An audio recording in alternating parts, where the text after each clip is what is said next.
I'm recording on, yeah. So hello everybody, I'm James Rink. If you haven't heard of me, I am a super soldier and I've had numerous 20-year and back missions in the secret space program. Some of this is based on some of my experiences, but most, I would say most of the content is through other whistleblowers as well as, well, so I need to mute their mic. Okay.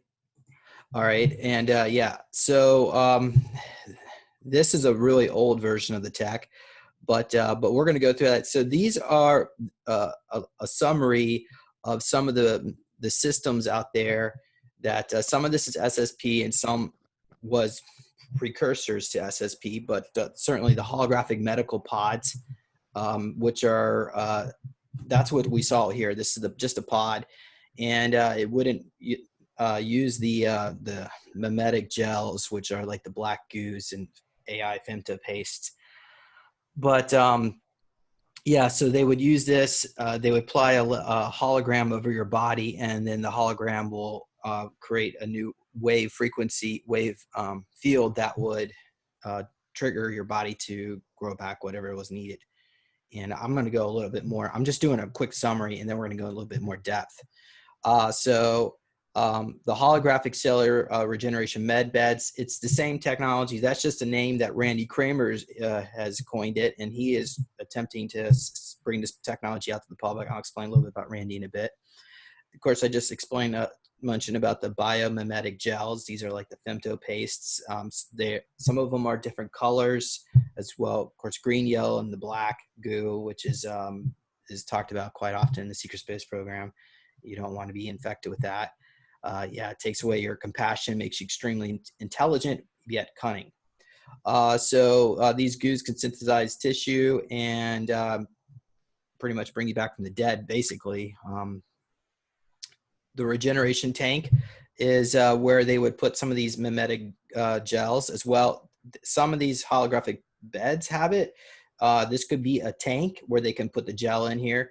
So there's different ways. There's like 3 different ways of restoring your physical flesh: the gels, the tanks. I'm sorry, the gels and the tanks, as well as the lasers and the plasma tech.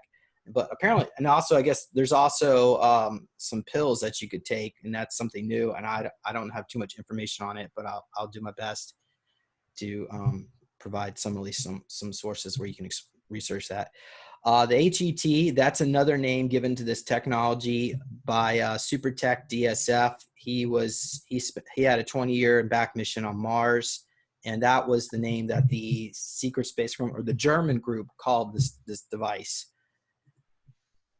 And then we have trip chairs. That was a name coined by Barry King at Peasmore. And trip chairs can insert and change around memories. The holographic beds can also do that, but the trip chairs were more specifically used for trauma. So I put that in there because it does use some of this technology crosses over.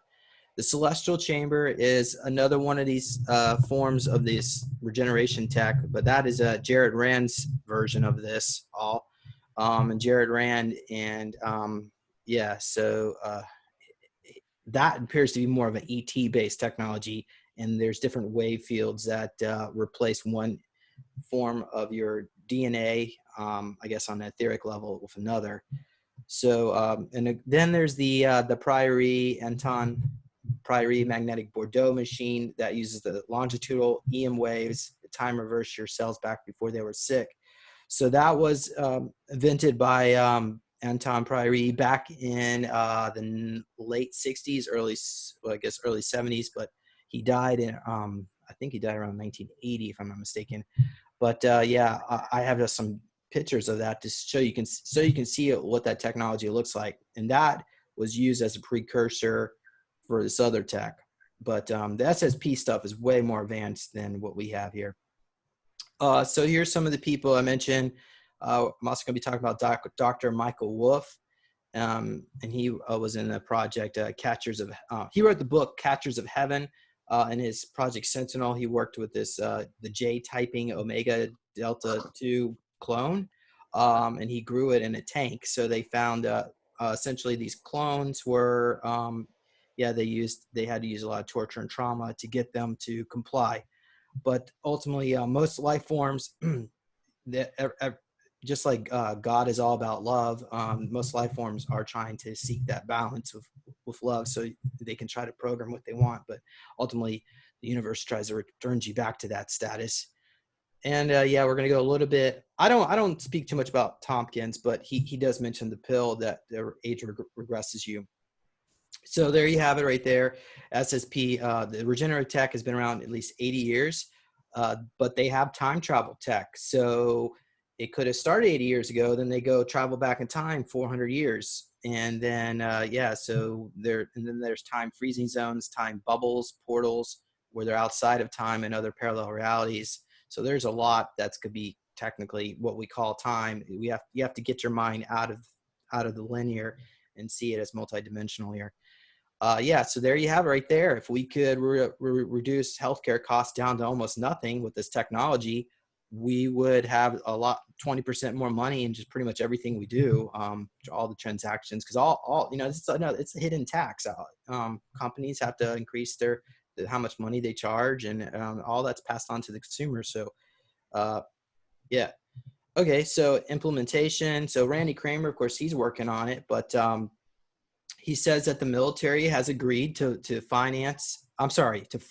I'm only get it free to allow the releasement of the technology, but they're not willing to fund it because a lot of it's highly classified, and they're worried that paperwork will bury it. And especially, I guess, if they start going to the patent office, and the patent office declares it, of course, there's about 6,000 patents that are classified under national security reasons. So, but Randy Kramer knows how to create this technology. But he is not necessarily an engineer. So he's working with a team right now to help him bring this out, but he needs some money. And I'm going to talk a little bit more about Randy later on, but yeah, so there you have right there. The hospitals and the medical cartels are opposing the technology, because it would affect their business model. If it only would cost $20, you go to a vending machine, put your debit card in there, and pay $20 to get healed from cancer. That would certainly be an issue. And by the way, that technology really did exist. I did talk to somebody who worked at UCLA, and this technology was. They were trying to get some grant money to do it, and her coworkers all thought it was a joke.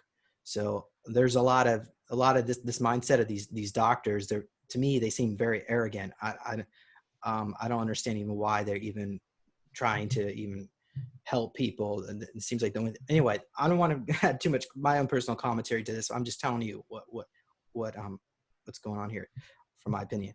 Okay, so yeah, Randy says that apparently once the funding money flows to get some of the prototypes put out there, it'll take about 10 years before it gets widely used. And I'm talking about all the way down to like third world nations where, everybody can have access to it. Now, I like to see that happen faster, and certainly the RV and the SARA funds will help with that, but one thing at a time. Yeah, so Randy was promoting the idea of creating private clinics, because the current medical cartel is so entrenched, and the doctors are, in my opinion, brainwashed. It would be very difficult to train them. But I suppose once word gets out to the public, demand is so astronomical, they'll have to upgrade. So this is another rendering. This pad right here, it actually it locks you in place, and we'll talk a little bit about that. But typically, a lot of people that see this, it looks white color. But yeah, so there would be a scanner. Okay, let's just go over a scenario. What would typically happen? Like, for instance, this information came from Ilana Kapolin, who you can find her content online on YouTube by doing a search for Ileana, the Star Traveler. And so she worked in a cybernetic lab on Mars. And so she says that these soldiers they have Neuralink implants, and as well the smart suit. So the Neuralink and the smart suit will notify home base if if perhaps like an organ got cut off or so on. And if they can't get, and then they bring out these Meditech pods, which put them into a temporary stasis. So if they're bleeding out of their neck, at that point, they'll probably almost be dead. But if they could somehow stabilize them to enough, and by the way, it doesn't matter if they die; they can still reanimate them. They have up to a week, by the way, but still, they try to stabilize them with the Meditech pods, and then the smart suits will levitate to get them up onto the pod if they can't do it themselves. And at that point, they're brought back to the base, and they're put into these holographic medical pods where the regeneration will occur. The computer will scan, look for issues, make diagnoses, as well as recommendations. And so the more advanced technology can also go into the astral, and there's other interdimensional aspects of your body as well, depending on whether or not you're getting access to ET technology. But apparently the pods can service the implants, the Neuralink, but if they were put into the mimetic gels or paste, that's a little bit different story, but we'll go into that in just a bit.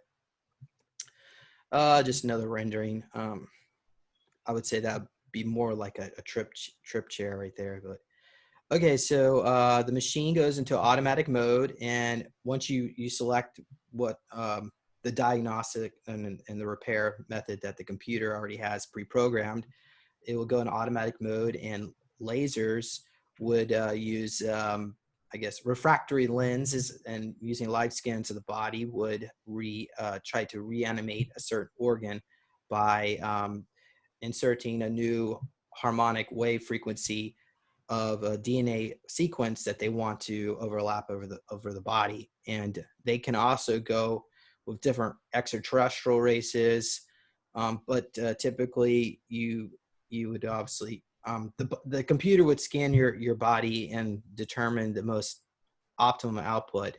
So the more advanced tech would also include ET races, but obviously we don't have necessarily access to that database right now. Okay, so and so as far as what it's capable of doing is, for, of course, detoxification. Antibiotic injection is not so important, but especially if you have a machine that can just remove all the bacterial or viral infections.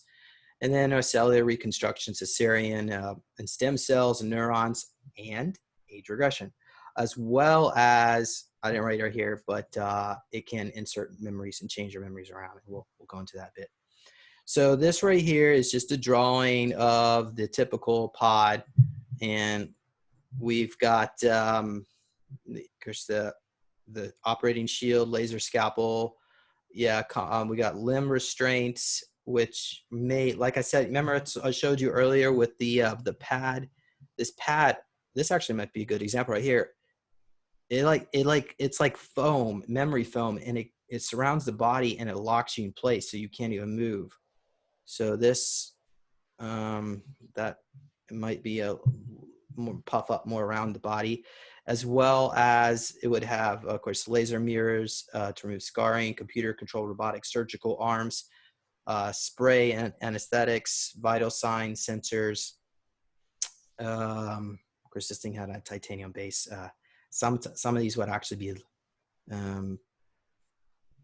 be more like a dentist-like chair, depending on what they would want to use for. So this is another drawing what an MRI type bed. So this is actually the least of, what do you call it? The basic model, I guess. They've got more advanced stuff than this now, but so the mimetic gels was that, again, those goos, and typically it would be a green color, but again, as I mentioned earlier, it could be different yellows, blues, and hopefully not black, but that, I don't think that would be used for healing. So here's another design here for different med beds of lasers and scalpels. So okay, and then we go on here to age regression. So some of this information, I mean, is based on some of the research that I've done, but maybe Mike might want to add on to it as I go through this. You're welcome to, Mike, jump in. But so what at least what the consensus is with a lot of scientists now is that aging is a result of basically when you every time you're affected by an environmental toxin or stress, your body is always trying to recreate itself, rebuild itself from the attack on the DNA as the cells replicate. So what the body should be doing is regenerating those codons directly. However, what it does is it tears apart other codons in the DNA and takes that and uses them as building blocks for the damaged area. So it quickly goes in there and repairs the damaged area, but the area that they took the codons from part it's basically damaged too. So it doesn't really go back and repair that. And so that's where the DNA replication errors occur slowly over your lifetime. And your body produces stem cells in your bone marrow. And some of the stem cell production is actually regulated by the growth differential factor 11 or GDF11.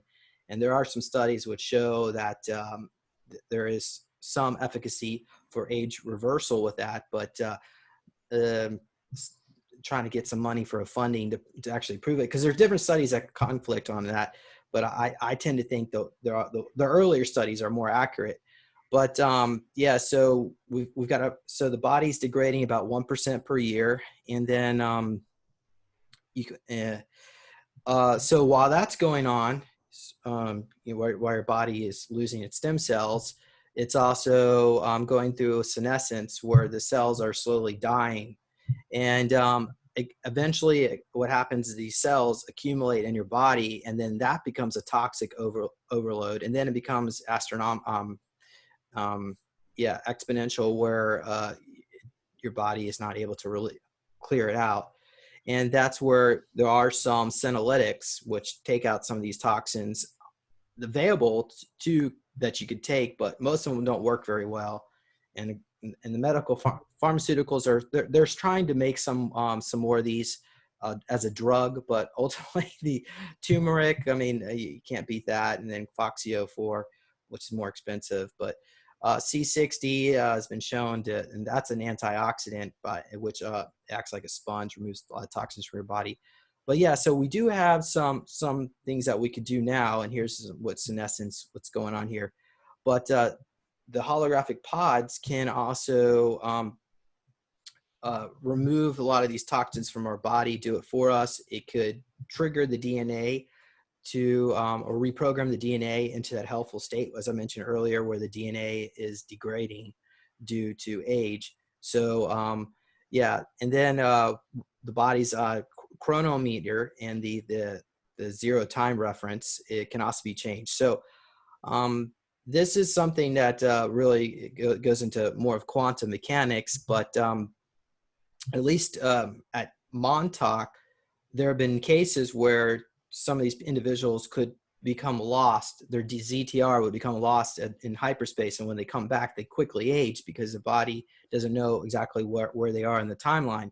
So it is theoretical. If we could just move the ZTR around, then we can reprogram the mitochondria to say, oh, well, this is what my actual age is, and this is what so what I'm trying to get here, it almost appears that our cells are programmed to die, and we can just change the programming around to say, oh, by the way, you're actually this age. We tell it, and then it says, oh, okay, I guess I'm going to get with this new program, right? But so we've got this issue, yeah, with the ZTRs being moved back and forth as they're going through the 20-year and back missions. So for individuals out there who are not familiar with this, I'll explain it. Essentially, when you're recruited into the SSP, they wipe your memories initially, and then they usually give you about a 20-year contract, sometimes longer. And they tell you your family died, or you were a test tube baby, or they just wipe all your memories of your childhood. And then at the end of your service, they tell you, oh, by the way, Earth hasn't been destroyed, and you've got a family there, but we're going to have to re-age you back. And then they give you your memories back. And we're going to go, I'm going to talk a little bit more about how they do that. But so SuperTech DSF, that you can learn, you can find that on my website, where he just discussed a little bit about becoming younger in the stasis pod. But yeah, so they would have to restrict your movements, and I'll go into that a little bit more in just a bit. So Ileana, yeah, so she also goes into more about the ZTR, but apparently there are serums now that can do this as well. So that, and right here you can see they deliver various isotopes into the body that change the body's chronometer vibrations in order to control the aging process. Now, I don't know very much about this particular drug. I haven't done much research on it, and to try to get I don't know anybody that even has act. I guess William Tompkins, he talked a little bit about, but I don't know if this is the exact same drug. But it is possible to do that, so we don't even need to go through a pod, which to me it seems great, because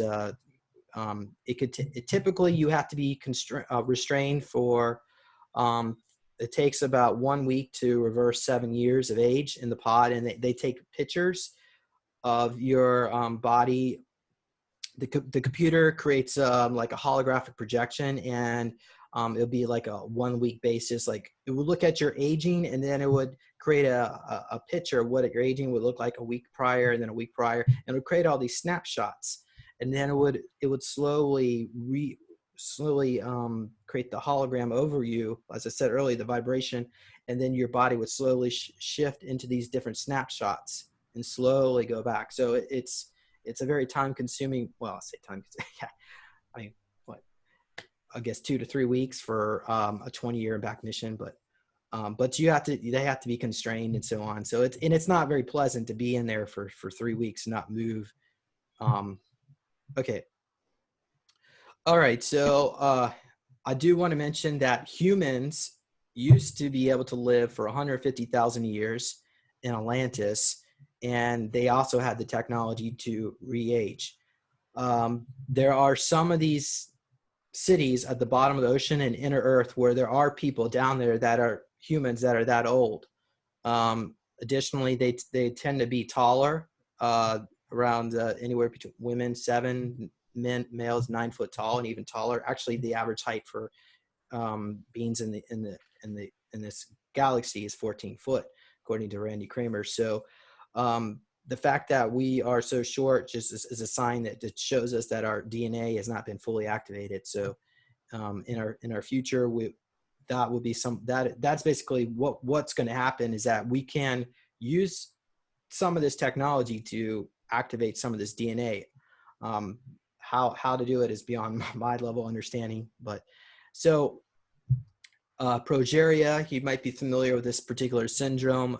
I'm bringing this up because we talked about age regression, but there's also age acceleration, and some of the technology for the age regression was based on age acceleration with the progeria syndrome. By studying the certain enzymes and hormones that these individuals suffer with, they're able to mimic ways of fast forwarding or reversing the age. And they were more specifically looking into that for cloning purposes, because if they wanted to, say, make a clone of a presidential model per se, and I'm not talking about the betas, I'm talking about actual presidents, right? They would, obviously, once you you create a fetus, you need to have a full adult, right? So then they would use these chemicals to accelerate aging. And I've heard 2 hours to make a full adult clone, or up to 3 days. I guess it all kind of depends on the age. Maybe they have ways of doing it faster now, but that just shows you some of the capabilities of this technology. So once you have a clone, not saying that you would want to make a clone of yourself, but if you did and you wanted to maybe have a little bit different DNA, and maybe you wanted to travel to another planet that had a different atmosphere, but you would want a different clone body, I mean, theoretically, I guess you could use this. So then you need to transfer your memories. So this is where it comes to engram programming. And memories are not stored in your brain. Your brain acts as a CPU processor. The short-term memory forms are embedded in the holographic astral body, as well as the long-term memories in the Akashic records. So when you're using photographic memory, eidetic memories, or even savant abilities, these individuals are actually channeling the Akashic energy records around you. So that's why, yeah, when as far as the memories are concerned, they're considered a hologram themselves, just like everything in nature is a hologram, where it's just a facsimile of each other, as above, so below. And then we also see that sacred geometry constantly repeating itself. So if you were to say, take your memories by using trauma, like an MPD, DID, like they do in some of the trauma-based mind control, you would have memory, two alters that would be split, and one consciousness isn't aware of the other, but it's still the same soul, right? But it just has less information. So the more they beat these people up, some of these MK Ultras, what happens is just the memory, their abilities get degraded and so on. So it really just damages the individual, although they're able to create trauma walls and do some really, I hate to say amazing things, but you can do some, your consciousness is capable of doing amazing things, is what I should say. So yeah, okay. And then we have the different memories are attached to different frequencies. And then, yeah, there's the spiral, there's sacred geometry affecting how it radiates outward. Now, as far as memory erasure is concerned, the memories are not fully erased. They're all either stored in the astral body or all the way out there in the Akashic record. So what they do in the SSP is they just damage the decoder, so your body is not able to access these particular memories, but they're still there. So all these people that have had their memories wiped in the SSP could theoretically have them restored if they so desire. So then we go on to how we can transfer these memories around. And one of the ways they can do that is through these ultrasonic cerebral holograms. And this information, if I'm not mistaken, came from Dr. Michael Wolff. You can read, find his book on Amazon, but actually I think it's like $400. Last I checked, it was $400, but it might be more now. But anyway, the point is that yeah, so these memories are using lasers, using like in high frequency sound and light waves. They can make a 3-dimensional copy of a person's memory, and then it can be done with or without the person's knowledge. I wouldn't be able to answer how they do it without their knowledge, but yeah. So, and then they would sometimes use certain type of classified drugs. And this came from, as you can see right there, that was from channeled remote viewing sessions. But yeah, so they would give these drugs at the end of the SSP participant service, at the end of their 20 years and back. And but some individuals are able to recover their memories. So like I said, that they were able to restore the decoder. And going on here, most SSP personnel are kept under the age of 35. So this kind of gives you an idea of what future humanity will look like once we all have access to immortality tech. At least if you wanted to continue to age, you can also choose that as well. So you don't have to be 20 years old or 35 years old. According to Randy Kramer, the preferred age is somewhere between 30 to 35. If you go back, if you wanted to bring yourself back younger, say you want to be 18 again, they'll also find that the maturity level also decreases as well. So yeah, you may want to so there might be some limits. Obviously we don't want people, rich billionaires, deciding to go back to becoming a baby again, but theoretically I guess it could happen, but there might be limits on how it's used. Additionally, if you want to stay, say, a 60-year-old or 70-year-old individual, you could do that for quite a long time. But and I already mentioned earlier how long it takes to reverse your age in the tanks, that is, the Regen tanks. But I think in the future we'll have more advanced technology even from that. So that, yeah, they give you sleeping drugs to keep you perfectly still. And as well as the tanks, the regen tanks have neural stimulating gases to sustain your body. And then, as I mentioned earlier, remember I told you about the photographs and the snapshots, they go piece by piece and slowly mirror you back to a younger age. Okay, so this is Super Tech DSF. This is his testimony when he was sent to Mars, and he spent when he was initially at the academy. They would give him injections, and they would also take a snapshot of his the holographic examination table of his I guess his physical vessel, whatever else they were taking photos of. So at that time, between the femto injections, as well as his IQ would go up about 10 points per year. So by the time he graduated, he had IQ 263. So at the end of his service, he was brought to meet Dr. Gabriel, and so I'm assuming this was probably maybe around mid 1980s, because he was born in 63, and then he was brought into the SSP around the age of 7. So he spent 20 years. So that would be actually 1990. So roughly around 1990, Dr. Gabriel pulled him aside and told him that a little bit about how our DNA is holographic, and everything is being recorded.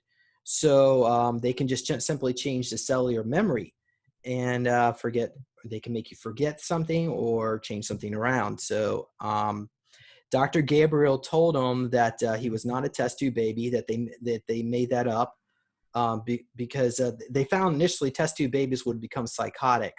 So that's why they started drafting people into the secret space program. If you were wondering why can't they just do that, that's right reason why they're doing this. Although that may not be the case now. But yeah, so he called it the holographic examination table. So this was actually this is what the Germans called it in their secret space program. And he regretted what was being done to us. So more advanced technology is the soul transfer tech. I didn't put a picture of my the crystal chairs that I had. I can, if you want, I could try to find a picture of you. That technology is from the Greys, and this is ET tech. And I was initially told that the SSP did not have access to it, but apparently they do, according to Alana. And that's where there's a lot of ethical issues here, especially if they could just take you and put your soul in another clone body. That violates a lot of universal laws, in my opinion. But apparently there is ways of doing this, and they just they have a stasis units where they can hold your soul energy and move you around between physical vessels.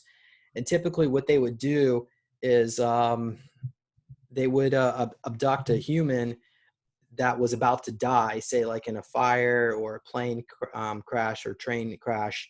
And then they would take their soul and put them into a clone cyborg body, or if they wanted to convert them, they could try to convert that body as well. And then they would trade them to extraterrestrials for technology. So they would get the benefit of all advanced technology while we humans on the surface have to pay for it.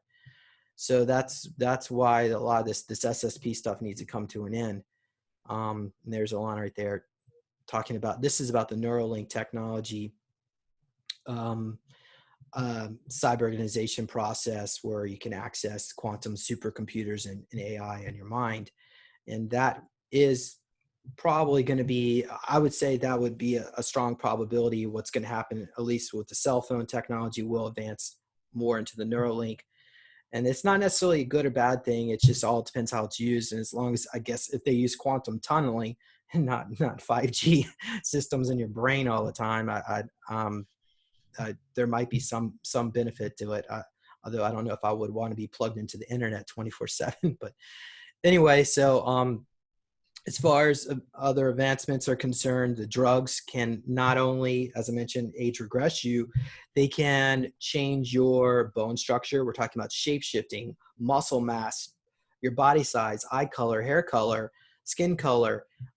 They can also mutate your DNA into other extraterrestrial life forms, if that's what you want, or you could become a cyborg.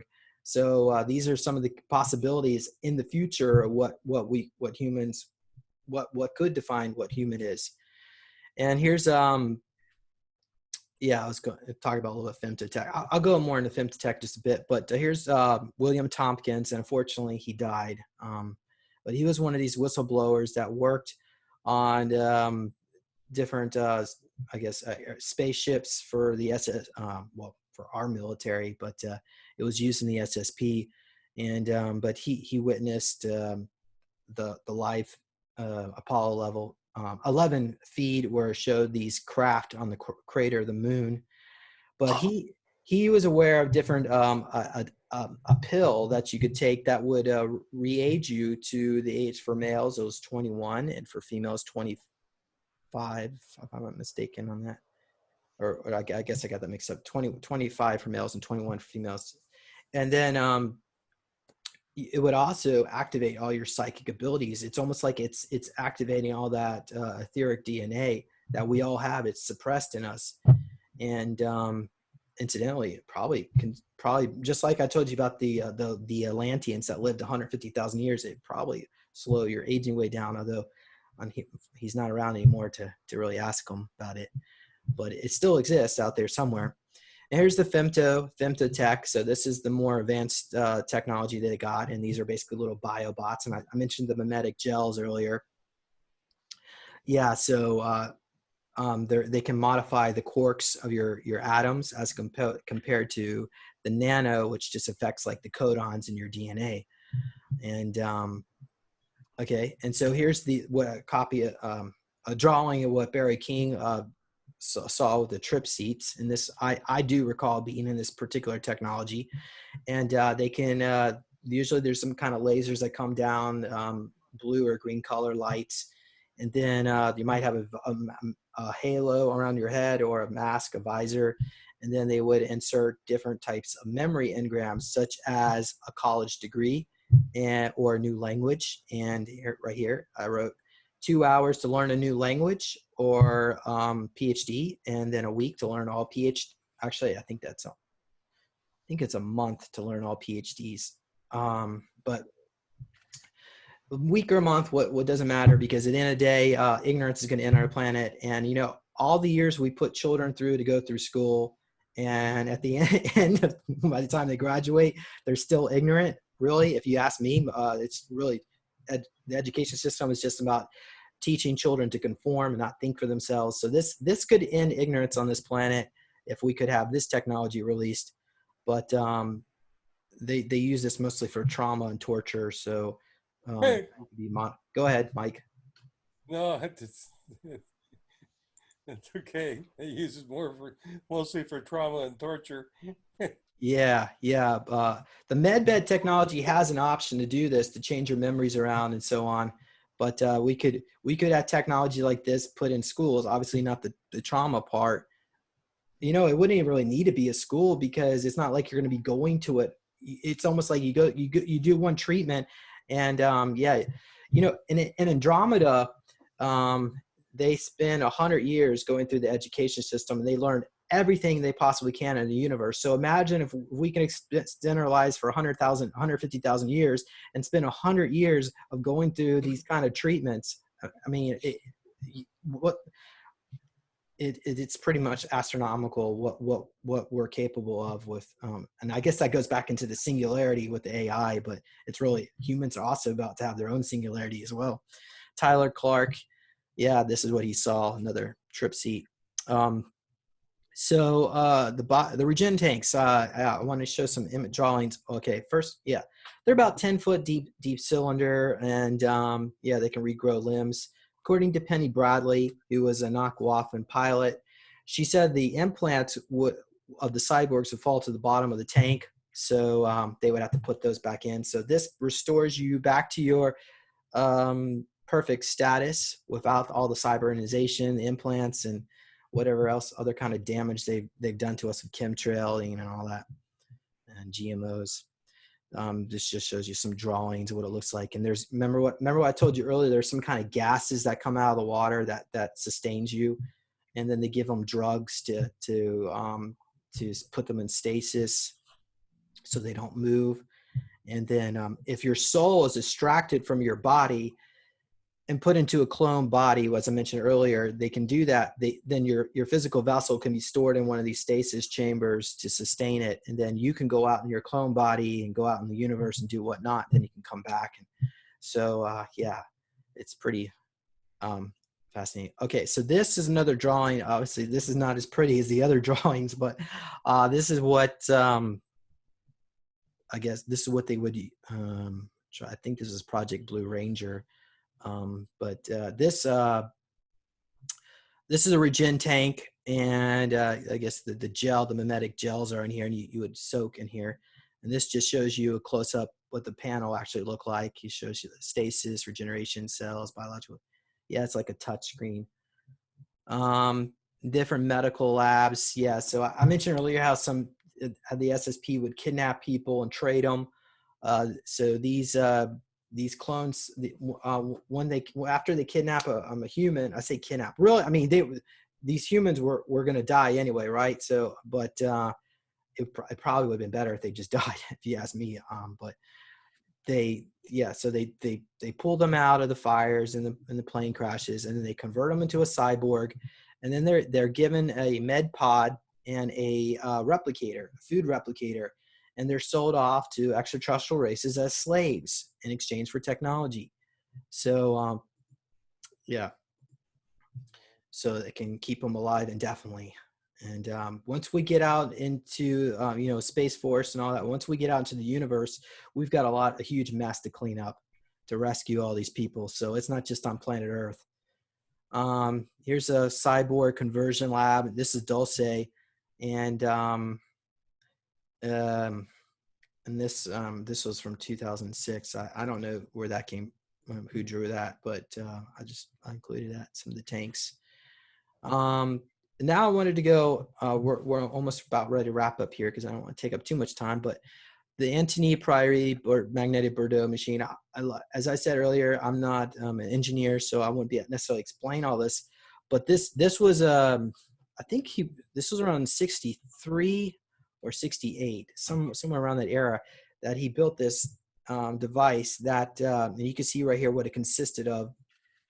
And he was trying to create these longitudinal EM waves that would time reverse cells before they were sick or injured. And it's almost like basically it is time travel. And you can see this massive device was actually 3 stories tall. And this right here is the area that they could work with at that time with the technology. So, I mean, he was able to work with mice and plants and small creatures and critters, but not people. And he wanted to work on people, but to continue testing because he could actually cure cancer. It was able to reverse your age. It would only take about 2-minute treatment, about 1 week apart, and is non-invasive, didn't hurt. You just laid under it, turned it on, and it time reversed your cells back. And all diseases, everything, it all cleared up. But his funders were pressured to, his financial backers were a bunch of rich millionaires, and someone put pressure on them to withdraw their funding from the project. But here's some of the things that they were able to do. Cancer was able to totally cured cancer. Yeah. And then we also have leukemia, very malignant strain of it. That was also reversed. In the control group, they all died. So parasitic worms or creatures, I'm not sure what that is, but the mice survived, and the parasites disappeared from their system. They also developed immunity to further infection, which is kind of curious. Rabbits developed who had chronic illness. They also had the same positive result. Lentils, I included this as well because it's curious to see. It's also has effect on lentils, where they would grow much longer in length. So farmers could theoretically use, of course, in the future we'll have food replicator tech, but in case you wanted to grow real food, eat real food, we could have basically a garden of Eden. I shouldn't use the word garden of Eden. that may not have been the best phrase, but we could turn our planet into a garden planet with with this tech. And here it talks about hen eggs. So they hatch quicker.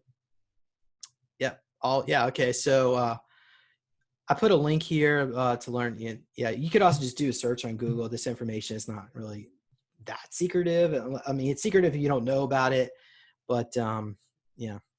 So here's Jared Rand, and so we're getting close to the end of all this, but this is his celestial chamber. Well, actually, I think this might have been from the movie Elysium, if I'm not mistaken, where I had it. Oh, that's actually from the movie Elysium from Randy Kramer. But so the celestial chamber is basically, and remember, it seems like there's like a recurring theme here. It's like we need to take one wave and replace it with another, and that's essentially what the celestial chamber is also doing, where it scans your DNA to find the perfect genetic makeup, and then it creates an energy field to counteract that wave of what if you were in a state of disease. So it analyzes and identifies all the anomalies causing you problems, and then it uses a plasma energy field to basically creates this radiant field around the anomalies, and it regenerates the DNA by reversing the time field so the disease state never existed. Again, remember I told you about the longitudinal EMA waves where you're time reversing the cells. So the patient wakes up and they have no clue what just happened. Then they look in the mirror and apparently it's instantaneous, where the other ones, like for instance, if you wanted to say take a male that's bald, could be one female or male, somebody who's balding, and you put them in the tech, it take a while for hair to regrow back. But I'm gonna mute you. Okay, so I don't understand how in the world that your hair could just pop back or a limb could pop back using this tech, but that's what Jared Wren claims, and this is apparently ET tech. So Randy Kramer is another one of these individuals out there who's been talking about this, and he's actually trying to get a company together to release this tech, and I mentioned him earlier. But his device uses a dominant harmonic frequency resonance, which creates the waveform to form a holographic image and projects it over the cellular tissue to replace the diseased waveform. So it's just like we're giving the body new information to replace the old. And so he's recreating that from his memory. And again, the military has approved him from releasing it, but they haven't given him any money. So and that's the end of my presentation. I'm going to go ahead and I guess open up the floor to questions. I'll try to answer the best of my ability. I'm not necessarily an engineer, but I'll do my best. So anybody? Yeah, James, do you have any direct experience with any of these technologies?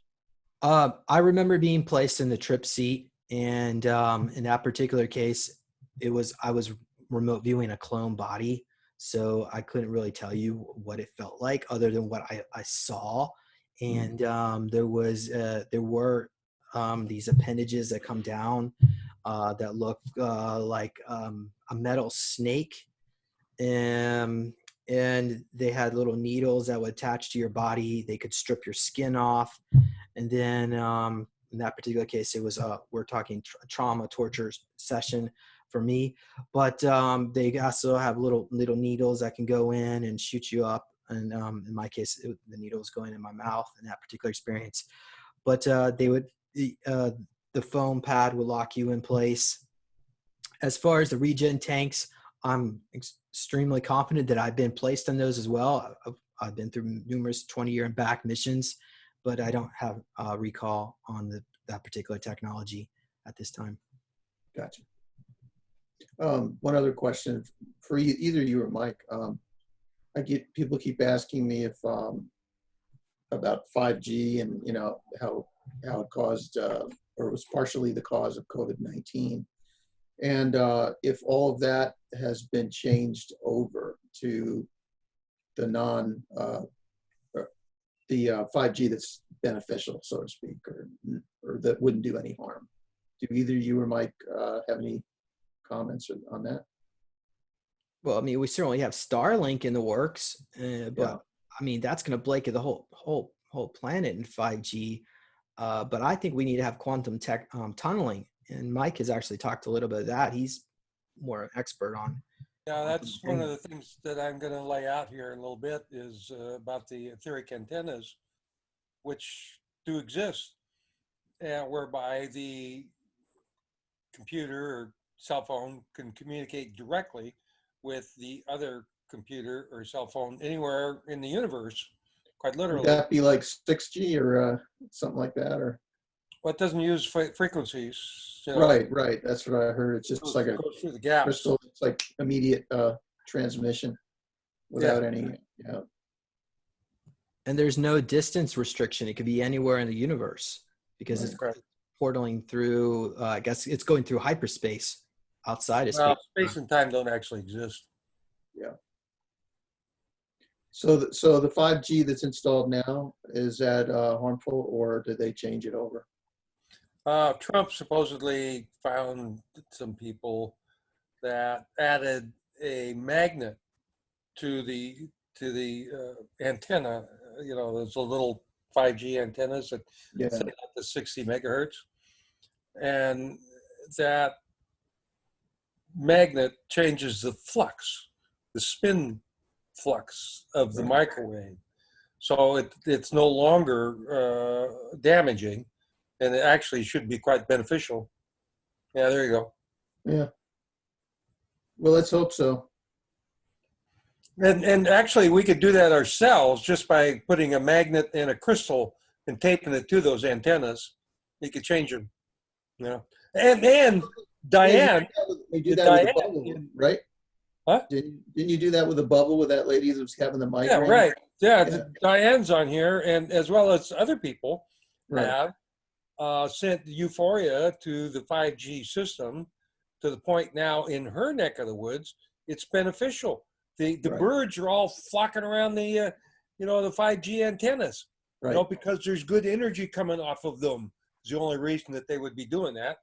And some people asked me if there was any kind of measurement. I said, well, I don't know. You can't believe the birds. Don't believe in nature. They're all just bird brains. Nature ain't telling you anything. Right.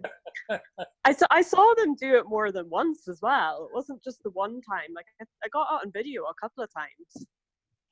Yeah, right. And so that was a result of Diane sending euphoria to the 5G system without actually adding a magnet or anything. It's just Right. us using our consciousness, which obviously creates everything, to change the nature of the 5G, and which Diane did quite successfully. Excellent.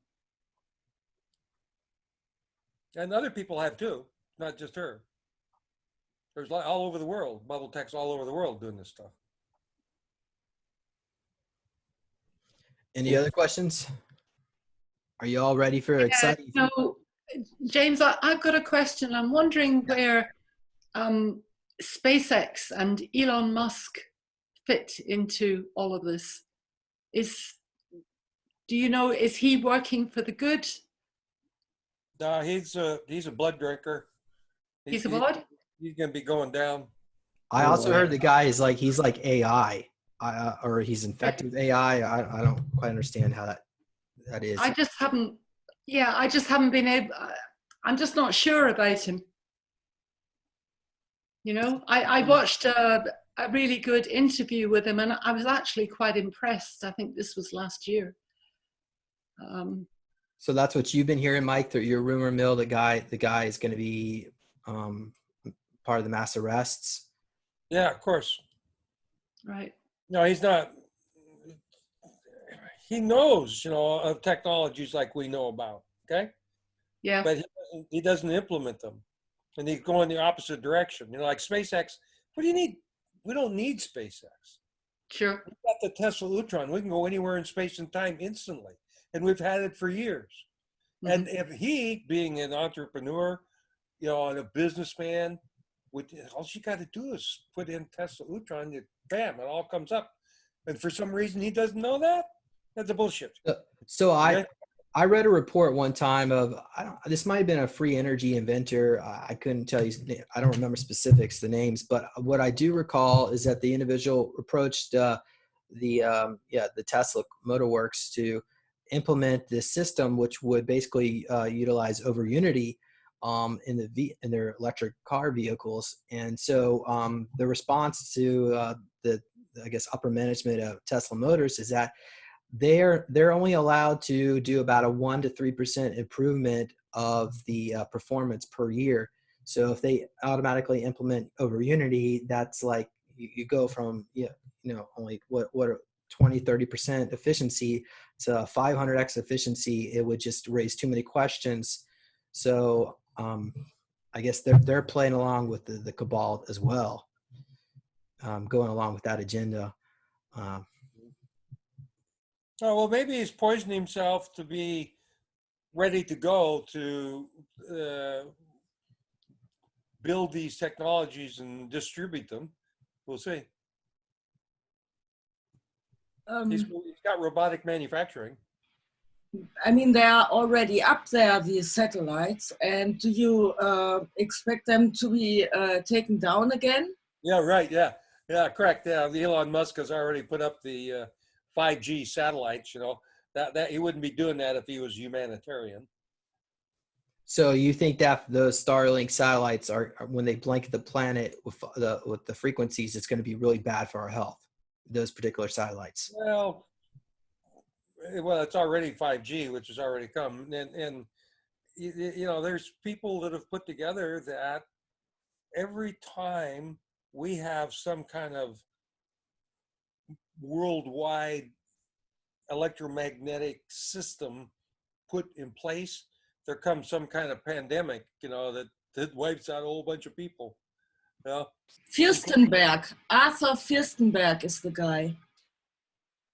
Yeah, and so every time, I forget what it is, like Tesla, well, just putting out the 60 cycles. 60 cycles is not good for you. 60 cycle electricity is not good for you. And right after they did that, there was some pandemic came. And then Marconi stole Tesla's thing and started doing worldwide, wireless communication. There came another pestilence, and on like that, and then somebody's put it together where every time that we have gone worldwide with some electromagnetic system, it's created a pestilence. So. The guy's name is Arthur Fürstenberg. That is the author of this study that went viral. Yeah, well, that's, so, electromagnetic vibrations that aren't natural aren't probably the best thing for us. Yeah. Mike, do you have any information on Marconi and Tesla possibly faking their death and going to Venezuela to set up a breakaway civilization? Oh, no. Okay, just wondering. Things. Obviously all that's possible, but we need to work on stuff that's good for us now. So let me finish with the advanced technologies, and then we'll get into the manifestation mechanism. That's what the talk is supposed to be about. Okay, so you want me to keep recording? Yeah, sure. Okay. Okay, so there's been physical age regression technology has been around for a long time. You can look up Kaya Kalpa, Kaya Kalpa, Kalpa, thousands of years, 1,000 years old. The Indian folks in India, the gurus, can make themselves younger again by going down in a hole in the ground for 40 days to 80 days. You can even do it with a tent in complete darkness. And, 40 days, you come up with new skin, new teeth, all kinds of things. And then the white powder gold, which is probably the oldest physical age regression technology that we have because everybody seems to use it. It's mentioned in every religious scripture on the planet as being the stuff that the prophets took to become prophets to start the religions. That's Hudson, found that, David Hudson. And we found that, the monastery that I lived in, all religious scriptures say that we are all to become enlightened. And the head monk at the monastery I lived in said, okay, well, what's the most efficient tech at becoming enlightened? And they went out looking for that. Came up with Patanjali's Yoga Sutras. But at the end of the day, it's the white powder gold, which is the manna in the Old Testament, the showbread in the New Testament. And what flows in the white powder gold is superconducting energy, which is photons. And the superconducting energy is no resistance. And the human body is set up to become a superconductor by the tetrahedrons that we have in ourselves. And the bones are calcium and bone structured shaped of tetrahedrons. The body's water is structured in the shape of a tetrahedron via the inclusions of micronutrients that we all have. These micronutrients, you have to have the right distribution of them in order to get the perfect structure of the body's cell water. And we all, humans, have these micronutrients we don't get in our diet, which means that we all chemically manifest them. Humans do that. So does chickens, corn, and every living thing that that you see. All chemical transmutation goes on all day, every day, in all living things. My favorite that I like to talk about is a crop of corn, which has 10 times more magnesium in it than what's leached out the soil. Excuse me, timeouts. Where did it come from? Physicists, you do have to answer the question. They won't. No. But the answer is where it comes from is image management, consciousness. The ideas that make the magnesium are in the DNA part of an anu. So then along comes an atom of iron. The DNA part of that anu around the iron atom is for iron. Okay, well, we change that to magnesium. Bam, presto changeo. The iron changes to magnesium, just like that. Okay, that's one way of doing it. The other way is simply to manifest it. Anyway, it goes on and on about different forms of alchemy going on in everybody, like a chicken and the eggs that they put out and all the calcium they got. Where the hell calcium come from? And it's not in their diet. Although apparently the mica that they pick up, their body's able to convert to calcium.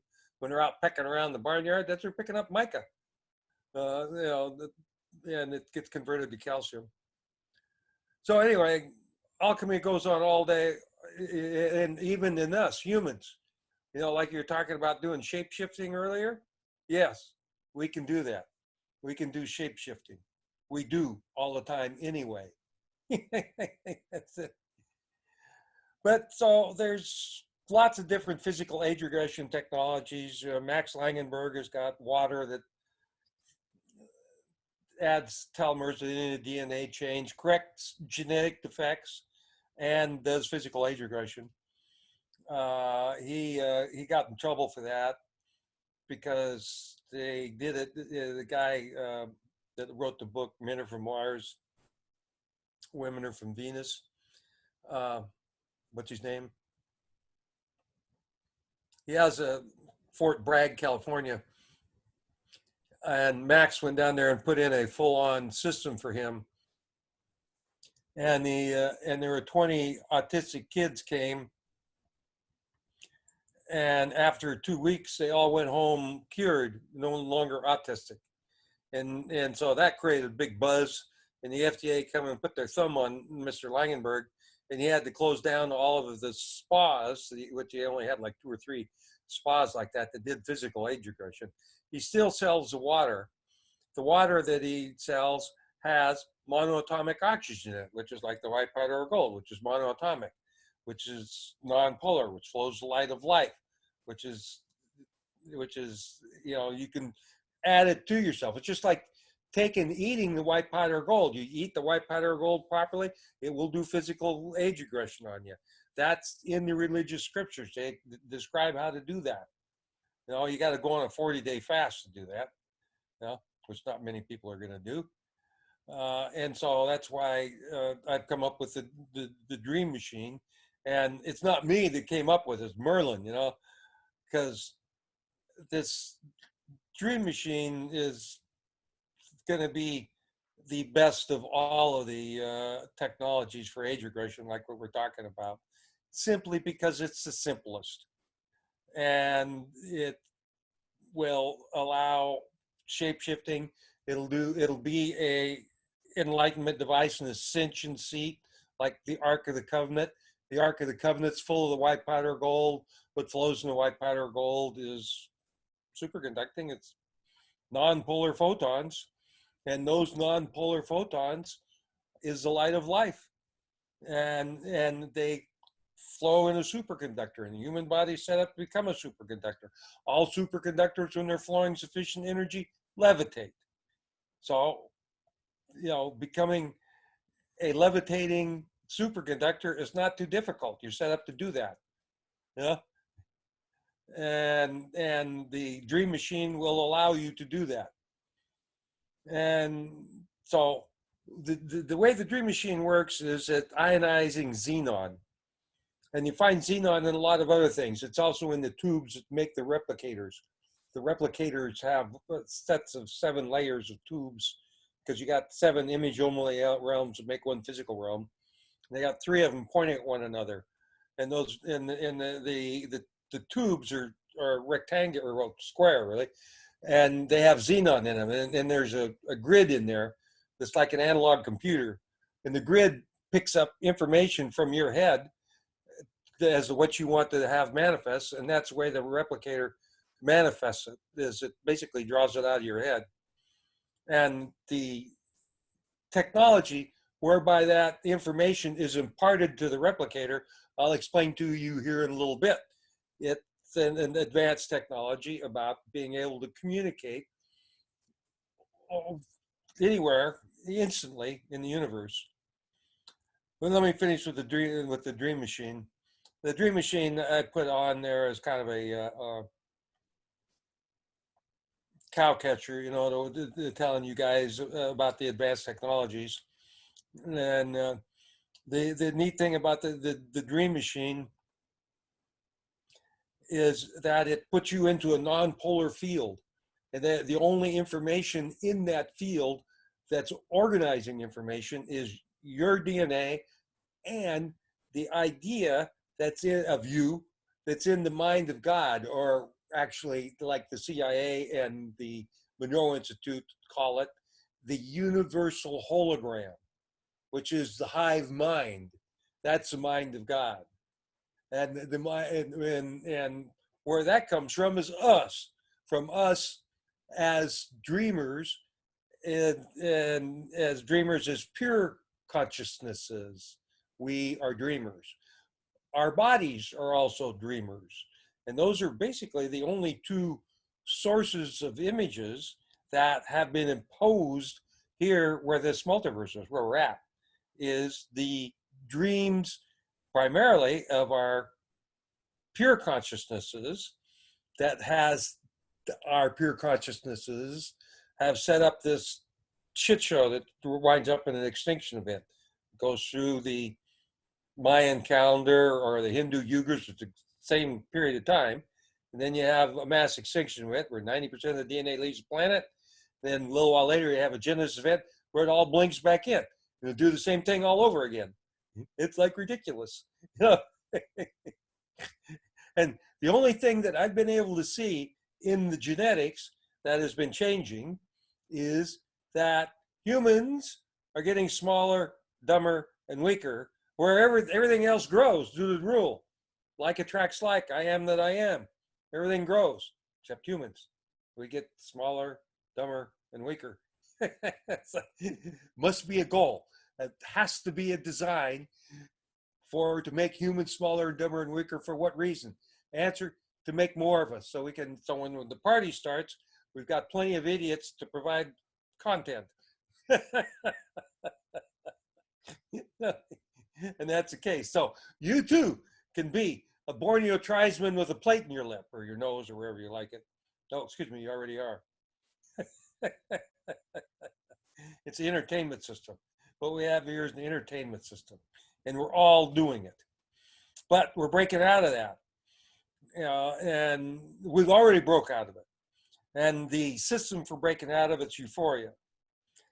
So anyway, so the Dream Machine will take us back to a 21-year-old blueprint. And then from there, you can do shape-shifting, and you'll probably, because it imposes one etheric realm on you, that when you're in harmony with one infinite etheric realm, then you're in harmony with all of them. And I got an essay that lays that out, one size fits all. Communion requires only one ether. Manifestation involves the 7 ethers. And then we have the flying platforms that work by the cavity structure effect, which is the same thing that the Dream Machine does. It imposes a cavity structure effect, a set of honeycombs on your body so that you're in harmony with that one ether. The cavity structure effect of the Gorbachev flying platforms do the same thing. That's how the bugs fly. That's why the bug's body is an exoskeleton. It's solid. Okay, so that we can. The exoskeleton is solid. It holds that cavity structure effect in solid state. And why in solid state? Because the ethers are pretty much stationary, and we're flying through them, and they pretty much don't move. That's why the cavity structure effect works. And so when we work in harmony with the ethers, both as the Dream Machine and then also as the cavity structure effect, we're accomplishing the same thing, i.e. coming in harmony with the ether, which means that after enough rides on the flying platforms, we won't need the device anymore. Excuse me, we're humans. Time and space don't exist. So for us, these technologies are just stepping stones to greater expanded awareness for all of us. The same applies to the Tesla Utron. The Tesla Utron, Ralph Ring, you can look up Ralph, the Tesla Utron, all that. Ralph's a good friend. I probably should have had him come on here. After enough rides in the Tesla Utron, you don't need the device anymore. You can go on your own, which happened to Ralph. He wound up in Hawaii. He lived in Northern California, and the next thing you know, he's in Hawaii, meeting the guy that he really wanted to meet over there. And so he got his wish. And he had to call his wife to get a ticket home from Hawaii.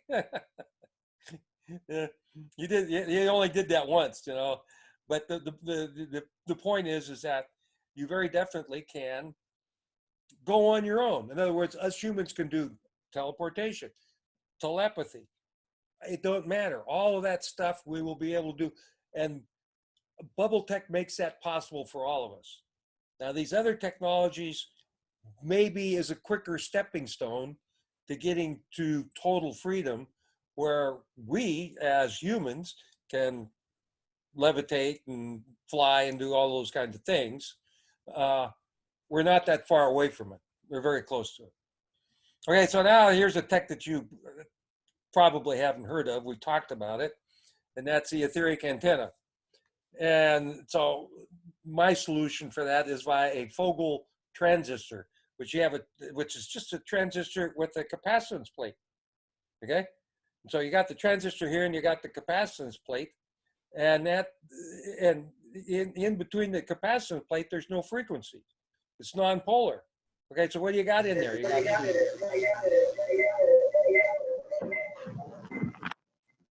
Hello? Go ahead. Yeah, sorry, somebody jumped in. Okay. So what do you have in that capacitance plate? In between the transistor and the capacitance plate, you've got no cycles per second. So it means you got no seconds, which means you got no time or all time. And so this Fogel transistor was used in U-2s in 1963 to photograph missiles that were in Cuba, but they had covered them up and taken and moved them. Okay, but the U-2 was able to take a picture of them where they were. able to get the imprint, quite literally, of the missile that the missile left in space, okay, via a focal transistor. Okay, well, that focal transistor can also be used for this etheric antenna. And the way to do that is that you got a capacitance plate, you make that out of graphene. Graphene is in perfect harmony, size-wise, with an ambient ether, which is why 1 carbon atom thick graphene is the strongest, hardest substance known to man. A strip of graphene will pick up an elephant. Okay, they haven't broke it yet. They can't, the tensile strength. They haven't been able to break it. Okay, well, excuse me. Then it's not the matter of carbon that's holding this together. It's that there is an energy field behind it that's holding it, and that's the case. And that's the ethers, which are eternal. So see, now as your ethers are eternal, what are you going to be able to do to graphene? You might have a long time watching it because it's eternal, you know, as well as the hardest, strongest substance known to man, as well as in perfect harmony with the ambient ether, just like the Copernicus gravity structure effect, just like superconductance. Are the way that they all work is by being in harmony with an ambient ether. And it's kind of like, is anybody awake out there? I don't think so. Finding somebody that actually understands that there are ethers and that you can work in harmony with them, few and far between. Few and very far between. We have idiots. Anyway, so the neat thing about the etheric antenna is that our very famous guy, Carl Weltz, who invented the word orgonite, has been able to actually do it. And when I say actually do it, he put information into a piece of orgonite from a telephone and extracted the same information at a distance from another piece of orgonite where the orgonite acted as an antenna at both ends. He's got a nifty problem, and I'm really pleased about his problem because it proves what I've been saying all along about the nature of organic material or orgone material and the 2D nature of things, where in the capacitance field you got no time, okay? And because of that, Carl, when he picked up the information at the other end, it came very fast. It got compacted. I'm hoping it's it changed it. He's talking about manifestation techniques next. Continue. Yeah, and so that happened for Carl is exciting to me, you know, because it proves to me the nature of the gaps and what we want to get into. We want to get into those gaps. It's where we come from. Everything starts as a seed in darkness. Okay, well, where's the darkness? It's in between. It's in between the gaps. That's where the darkness is. And we pass through it every microsecond. And as we pass through it, then there's a manifestation process that occurs that I've written down. There's no mystery about it. And I'll explain it in brief here. You know, as exactly how manifestation of everything occurs, and therefore how it is that we in bubble tech and as collective humans can manifest stuff ourselves. Just like we can fly and teleport, pretty soon we'll be able to manifest. So I'm quite excited about Carl's thing. If he reads my essay, which has been sent to him, I think. Doran, are you still here? You send Carl the etheric antenna essay. If he has that, then he will be able to fix his system and make it work. Doran, are you still with us? Doran works with, I don't see him, he must not be here. Hang on. He works with no, he's there. He works with Carl quite a bit. And so that's pretty exciting, because that system allows us to communicate for free anywhere in the universe in instant time. And that system with the capacitance plate and the Fogel transistor is how to pick up information and impart it to a replicator. It'll read your mind. It'll quite literally read your mind. And there's another addition to it that you have double capacitance plate in graphene, and the chip in between, the vegetable chip, absolutely will read your mind, impart that information to those tubes in a replicator, and replicate whatever you have in your mind. And then after a while, after enough time of using that device, we probably won't need that anymore. We'll be able to manifest stuff with our mind, because we do anyway. Okay, as is obvious. And that's the purpose for all these advanced technologies, is to get it to the point where us humans can do this stuff ourselves. And again, since time and space doesn't exist for us, then manifestation is, like they say in England, a piece of piss. We can do it just with our imagineering, and quite quickly. Okay, so the next in my thing is a mechanism of manifestation. Is image and emotion management in the center of us. Hi diddle diddle, right down the middle. All manifestation is image and emotion management that goes on in the center of each one of us.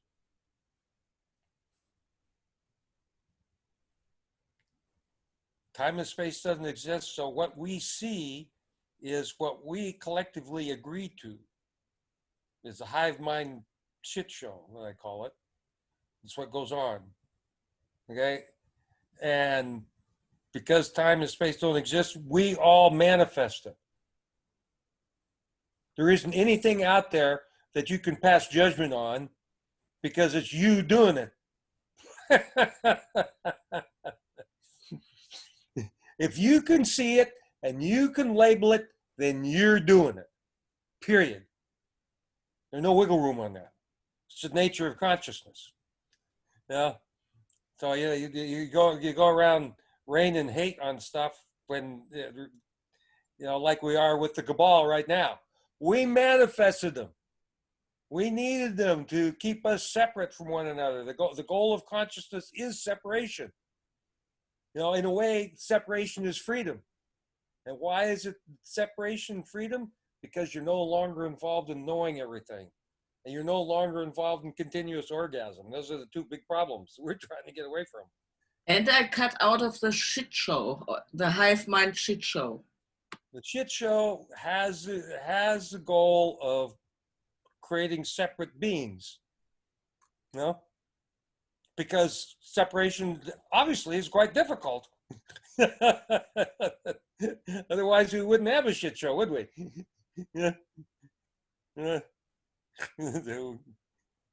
mean, Mike, I look at my cat, and sometimes I look at him and I'm like, I created that. Oh my God, like what the fuck was I thinking? He's crazy.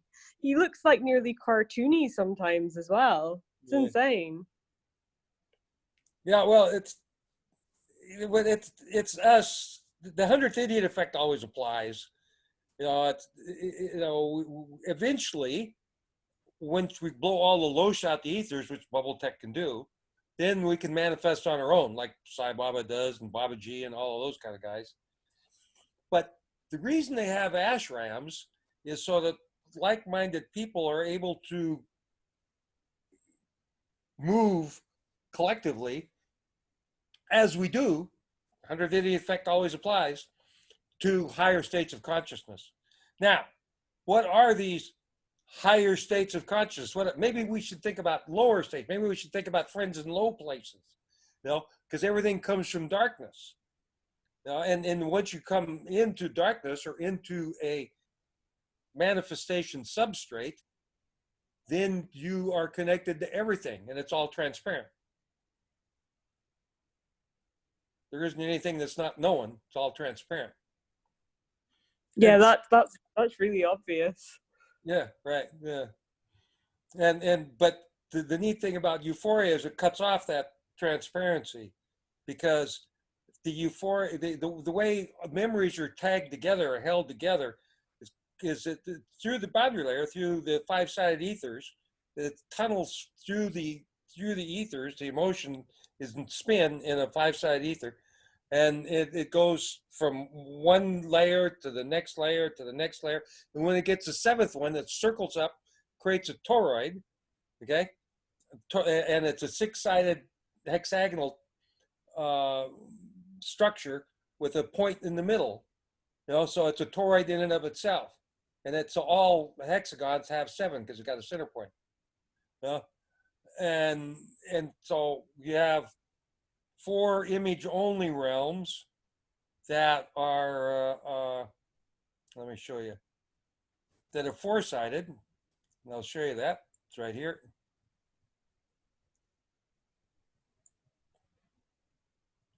You see that?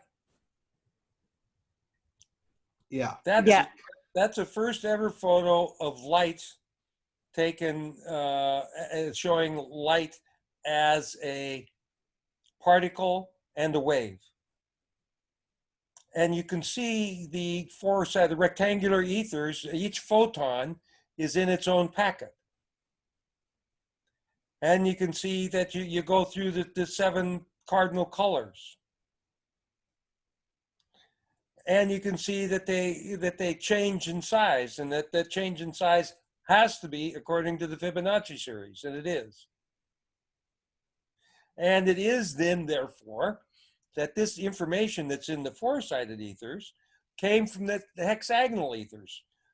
And so the vibe of seven was mirrored into the four-sided ethers, because the four-sided ethers do not lend themselves to a vibe of seven, whereas the hexagonal ethers do. So therefore, it is, as I said, in the beginning there was the word, okay? And the word was Om, which was an orgasmic moan, because that's what's going on out there, and and so that orgasmic moan ultimately mirrored into the four-sided ethers where light travels. Light has to travel in the four-sided ethers because it's non-polar. And then if you go, you see that largest, the violet one, that's actually nirvana. That's the Buddhist nirvana. It's right there in that violet. And I've been there, it's joyful, but that's all that's going on there. It's nothing but joy. It's neat to hang out there. You can stay for quite a while, but a little bit boring because it just stays joyful. That's it. Okay, that's nirvana. That's right there. You go up one level up from that, you get into white light, where all these colors combine. Okay, and then not long after that, you get into where the white powder gold is. The white powder gold exists in a four-sided ether, not in a hexagonal ether. All of the monoatomic elements are like that. The quantum mechanics and the CERN and all of the particle physics has never ever determined the mass and location of any subatomic particle, nor even a singlet atom. The mass and location of these things are unknown. You can't determine them at the same time. So you don't have a piece of matter. They never like to talk about that. That's the collapse of the waves function and a bunch of other stuff, and Bell's theorem, and there's all kinds of things that come about as a result of that they don't like to talk about. But I know it cold, and they probably really don't like talking to me either, physicists, because they'll thump them, But anyway, so the four-sided ethers is also a communication system. The ethers in general are a communication system. And so that's why we're able to communicate via the ether. We do communicate via the ethers all the time. We, in fact, everything teleports through the ethers. It mirrors off. As you can see, the light is mirroring off, okay, from one to the next to the next. And that's what happened when the first photon, the first anu came into being. Like I was talking about earlier, it exploded. It manifests throughout the ethers, mirrored off throughout the ethers. It was made out of love. And you think that wasn't a surprise to herself? She likes surprises. Surprise is supreme. Within consciousness, within the consciousness of everything, you know, and then all of consciousness, surprise is supreme. And the reason is because it's boring out there.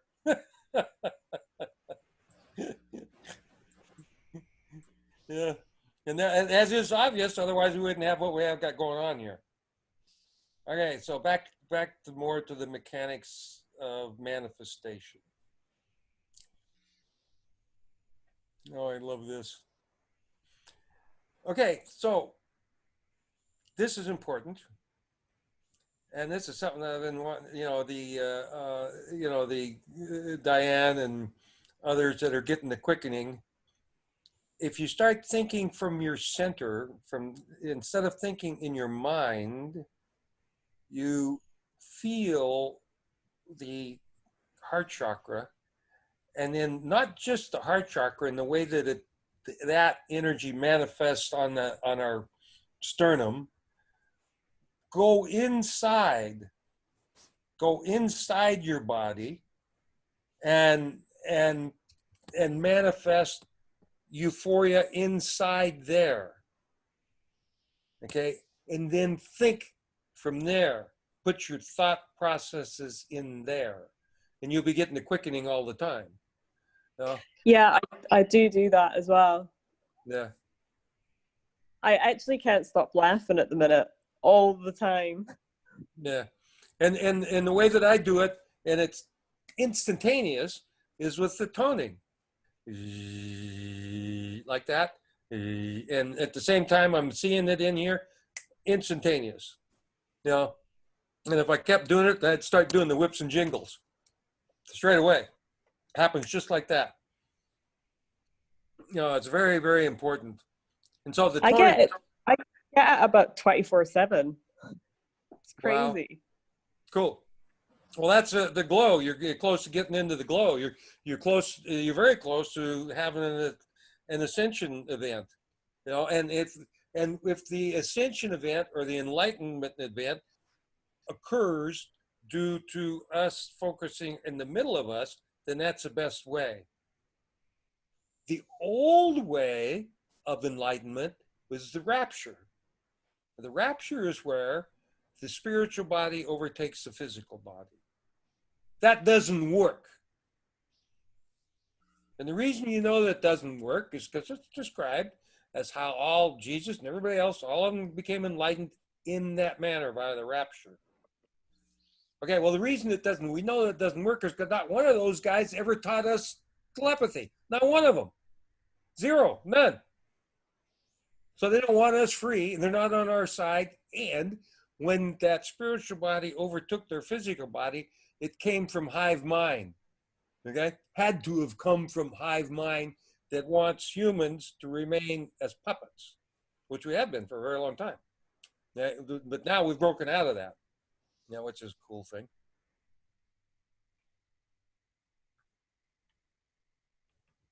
So if you become enlightened from inside, this is the kind of enlightenment we want going forward versus the kind of enlightenment that we've had in the past that very obviously does not work. 144,000 enlightened beings have happened. 160,000 enlightened beings have been produced in the monasteries of China and Tibet and Nepal and those places, India.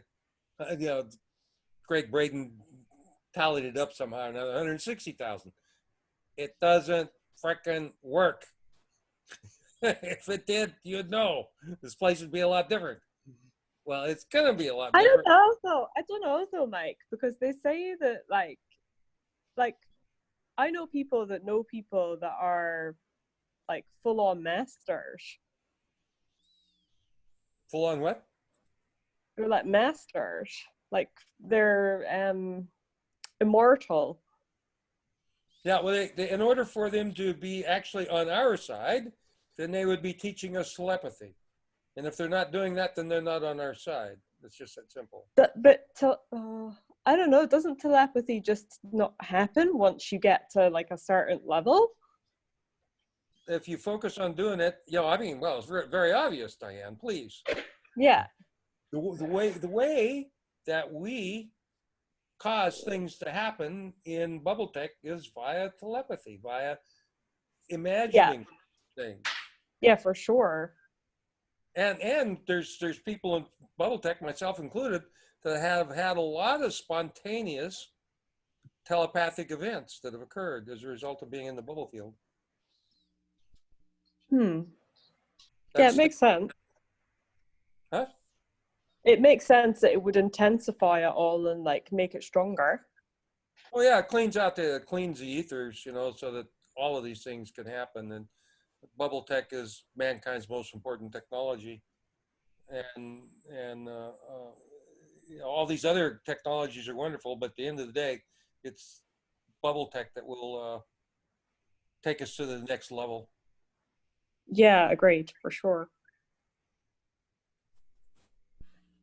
Okay, so you think from your center, get in touch with your center, put your batshit brain there. Forget about what the thing that you got in your head is a pieces of shit collection device that needs to be defecated. It just collects shit. That's all it does. Forget about it. Or you could do like Eckhart say, which is in the thing that I sent Jim, my notes for the day. Become aware of the present moment. But the thing that people don't realize that this is a real difficult one. Okay, difficult for me too. Our mind is trapped in logical processes. Logic is a problem. And the reason that logic is a problem is because it makes sense and then we believe it. I love this one. For example, we have these mass extinction events, which are whatever the length of the Hindu yugas and the Mayan calendar, 250,000 years or 430,000 years. I don't know what the number is, some number, but you have these mass extinction events. And let me see here, where was I going with that? Oh yeah. You want to know why we have mass extinction events? Well, the spoken word is lineal time. The spoken word results in lies, crime, then politics, and then war. It's all logical. It all goes from one step to the next, It's all logical because of the spoken word. It requires lineal time. Okay? It enforces lineal time. But when in fact, like that, we made it rain in Australia and put out all the fires. Same in the Amazon, the Congo, and Siberia last summer. We did that. Okay? It's not logical that us scattered all over the world with our sandbox 101 technology are able to do these things. It's not logical. Guess what? You're right. Logic keeps us trapped in the shit show. It's like you have these huge yugas of time, and during each one of those yugas of time, between extinction events, everybody's probably talking about dinosaurs that died 60 million years ago or whatever it was. Okay? 67 million years ago. Well, it's probably the same hoax that we have during each epoch. You got dinosaurs. Because you got dinosaurs and you have history, and because you have history, you got logic and reason, and you're in a shit show, bro. Your logic just failed you. Yeah. Sorry about that. That's a difficult one. The logic is a problem. It's like the laws of physics are logical. They're a trap. Making hurricanes, stopping hurricanes, making hurricanes take a dirt road. We've done that a number of times. That's not logical. Okay, now you'll be pleased to know that there actually is a logical way in which everything is made manifest. All things start as a seed in darkness. And the seed in darkness, what is it? It's just a seed.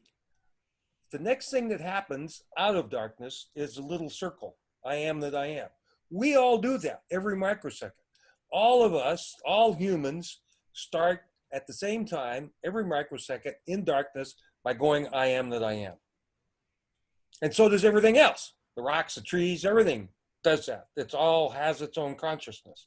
But humans more so than anything else, obviously, because for us, time and space don't exist, which means that we have complete control on everything that's inside of us. Okay? And so everything starts as a seed in darkness. And then you have the little circle, which is made out of love. And so from that love, we make this shit show. Okay? And so, excuse me, how do you do that? You know? And the way you do that is that the images come out of darkness. And the images are imposed upon the ethers. And even though the ethers are made out of love, our imagineering, us, not anybody else, us, our imagineering is involved in doing that. Yeah, that's a one-size-fits-all essay. You know, it goes into, it's a good essay. Excellent, especially when you tie it in with the dream machine, which it does inside of it. It ties it in with the dream machine.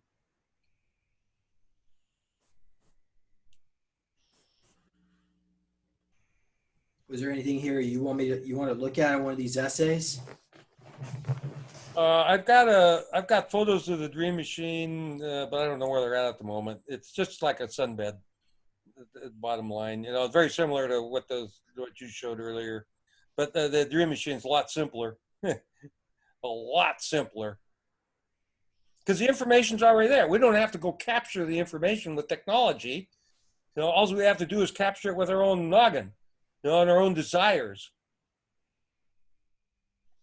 Okay, so anyway, everything starts as seed in darkness, and then the images come out of there, and then those images have to expand. They go up through the ethers, like they quite literally step up through these etheric realms.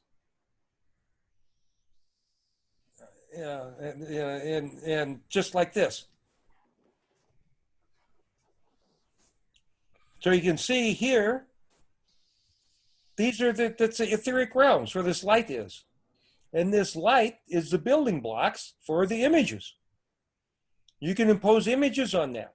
And when you get above, you get out of where these things are manifesting, where they've mixed in the white light and so on and so forth, then you can impose images.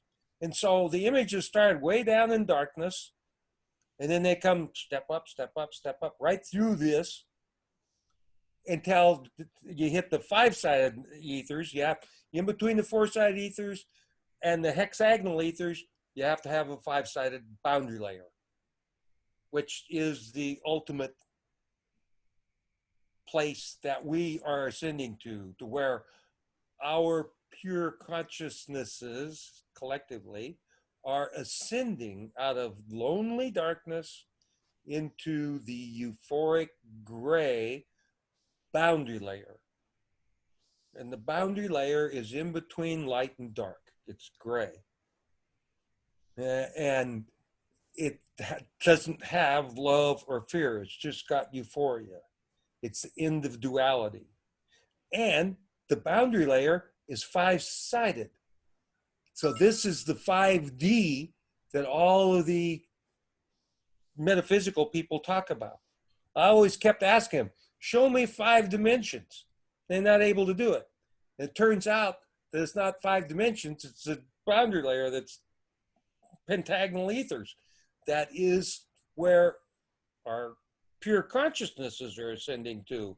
They're getting out of lonely darkness so that they no longer will impose that aspect of duality onto us, which is the fear of loneliness from the old bitch, which leads me to another part of my presentation that I was talking about here. There is no karma in us. We have no karma. It is all God's karma. It all belongs to her because of her loneliness. It's not our loneliness, it's hers. You know, and so as a result, yeah, this is God's karma. Correct. Yeah, so we don't have any karma whatsoever except that which we accept. And unfortunately, being stupidos, and then people convince us that we have karma and that it's our karma, we accept it. And so that will also be breaking loose. We'll get loose of that situation. Well, God herself, her loneliness has been a big problem that we have been trying to solve for her, which is kind of typical, isn't it? Yeah. Yeah. And that the males have to solve the loneliness problem with the females. And we've done that with Euphoria. And herself has adopted our Euphoria. Euphoria comes from us. Okay, not from her. Okay? The euphoria of being young and that particular emotion comes from us.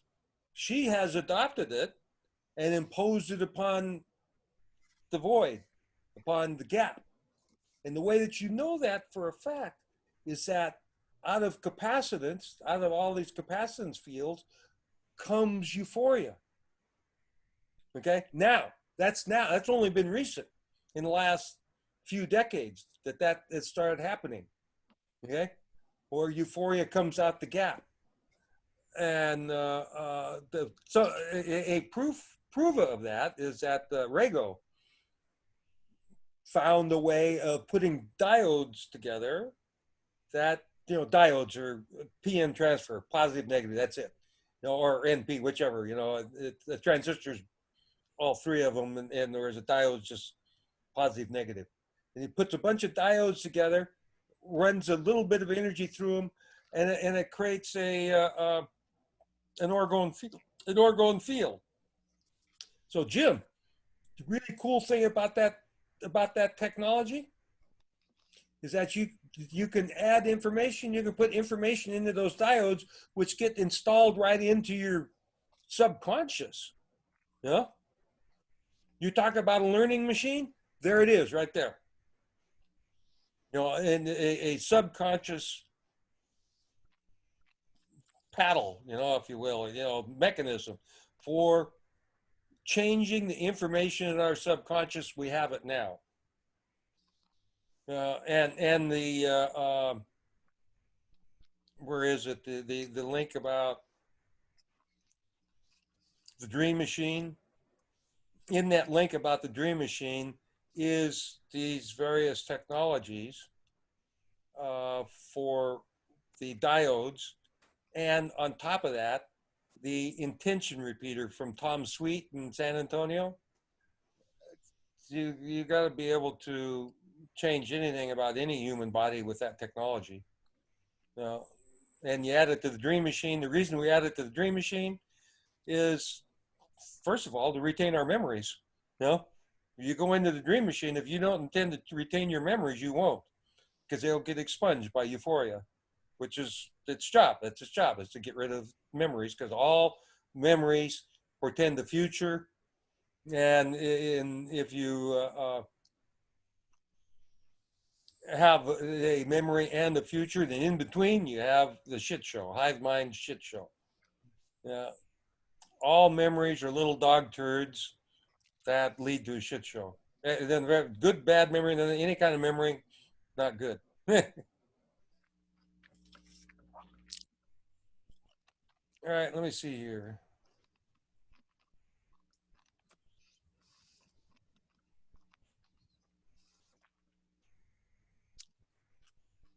Okay, well, that's the most important. The bubble genies and our rainbow dragons. You know, Lee Erickson introduced the rainbow dragons, which are bubble genies, which are heart genies that from our previous incarnations. Because there's this mandala of souls that they all talk about actually exists. Okay, you can take a picture of it practically. Okay, that mandala of souls is the souls of our previous human bodies. It is not our pure conscious, our masochistic pure consciousnesses. You know, and so that mandala of souls there, you know, has genies, heart chakras that goes with each one of them, and that is our rainbow dragons. And those rainbow dragons, you can call them in. If you think about it and you're doing the breathing and you call in the rainbow dragons, you'll feel them come in. You know? And Diane, you can try that. You maybe haven't thought about trying that or didn't know about it, but you call in your rainbow dragons knowing that they are the bubble genies of all of your previous incarnations. And look out, you'll be amazed. Yeah, I don't have rainbow ones, but I do have dragons there. Yeah, well, they're called they're rainbow because of the colors, but yeah, but they are also intent on merging with our heart genie, our bubble genie, our heart chakra, and ending that aspect of their separation from us.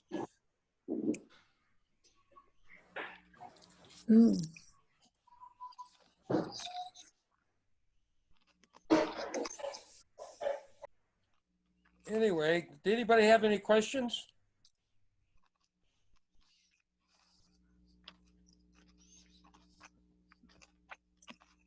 One other thing, I got the note here that I haven't laid out, and that is when we do the installation of a image in BubbleTech, the way that we make that image lock in is via doing it inside of us. We see the image Imagineering going on inside of us. Then once the image is built, then we wrap it in a grayish, purplish gray spin, and we spin it to the right. We're inside of it, and we spin to the right with it. We put our consciousness inside there, and we spin to the right. That locks it in. It locks it into a little tiny bit of DNA, or you have to lock it in. And then the next step after that is the REM, where you do the rapid eye movement, which does the disassociation from logic, so that it's not logical that we can stop a typhoon, but we did. It's not logical that we can stop a hurricane, but we did. Guys, you got to cut loose from your logic, which the rapid eye movement does. So the manifestation technique that the combination of the breathing and BubbleTech and everything does, the manifestation technique is, first of all, use your Imagineering, do your telepathic Imagineering, do it inside of you. Once you've created the image that you want, spin it in purplish gray, and that locks it in, and then lock it into your subconscious by running your eyes back and forth, and you get the whips and jingles like I just did from doing that, and then it's locked in. Then you know that you have the mirror back, and that image is now part of the entire Bubble Genie system worldwide, and that the next thing you know, we're going to have rain in Australia or whatever weather it is we want. And so that is the mechanics of manifestation right there. I just laid it out. Okie doke? Is that clear? Yep, sounds good. Mike, do you have either instructions or know of anybody that sells an etheric antenna? Or if you have a bubble already, does that make it superfluous? Or what, the antenna? Yeah, the etheric antenna. I haven't developed my antenna as yet. I know that it'll work. I mean, the focal transistor's been around for years. Mr. Welts, Carl Welts, has made his thing work. Okay, but it had that problem. Now, his idea is to patent it, so he can sell it. My idea is to make it and give it away, which I've already done, because I've already got the information about how the antenna works, why it works that way, and how to make it is in the essay. So is that going to happen? Absolutely. Cool. Am I going to do it? Probably not, because the military has the same antenna. NASA has the same antenna. They've been communicating with people all over the universe with a very similar technology, and so that, it'll come out and we can add it to our computers or whatever we want to, the cell phones. And eventually we would not even need that, we'd all become telepathic. Right. Because you're using the ethers. Once you're using, the more you use the ethers and the more that you are like part of the ethers, pretty soon, none of this technology will be needed. We can do it ourselves. Good. Hi, Miha. Hi, how are you doing, Mike? Excellent. Excellent job. Thank you. Mike, would you mind summarizing when you summed everything up there? I didn't quite catch everything. Would you mind repeating it? Yeah, well, I hope I can. Did you get it? Yeah, that was too hypersonic for me. Really? I'll take the lower frequency version. Really, yeah, we got friends in low places. Okay, so starting in low places. Okay. Starts the seed in darkness. From Okay. the seed in darkness, the images grow. Everything grows, as it comes up through the ethers. Okay. Then also, to be made manifest, the 100th idiot effect applies. So you've got an image coming up, and there has to be other dreamers that, basically label that image. Uh-huh. Okay. And when you get enough labels attached, then it's just like the Maharishi effect, which is the most rigorously studied phenomenon in the social sciences, that when you get the quantum, the right last transcendental meditator, they change the war rate in Beirut. They cut it in half one day, from one day to the next. Crime rate in Washington, D.C., Chicago, 40 different countries, or 40 different cities. They did that, and it was always as a result of the final idiot coming on board. Okay. Mm-hmm. So the 100th idiot effect always applies. So start of the seed in darkness, you're going up through this, you get involved in the universal hologram, basically, or the hive mind, but nonetheless, the manifestation still has to happen the same way. Start seed in darkness, bing, bing, bing, comes up, hits the 5-sided ethers. Now the 5-sided ethers, the information, is mirrored into the bottom of it, to the bottom of the, and then it's doubled. It's doubled as it goes out the top, because the pentagonal ether's got 2 faces that are connected to the hexagonal ethers. And so the boundary layer is an amplification system. Okay. Okay. And so then those images get broadcast into the hexagonal ethers, where then you get into toroid formation, and then you get vibrations. And when you're in toroid formation, you wind up with lineal time, gravity, inertia, electromagnetic vibrations.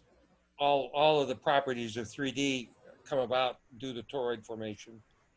And so all of this has happened from the seed in darkness up to toroid formation in no time, because there's no time in 2D. Even though it seems like a lot of stuff going on, and there is, okay, it's happening in no time, so it happens instantly.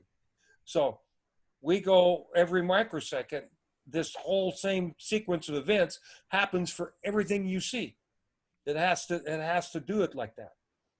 I know I should have brought a screen share out. You can see Einstein had that. It's in my essay, the illusion of time, that shows the slices of time, and they actually are. You know, all we have here is up, down, and sideways. That's it.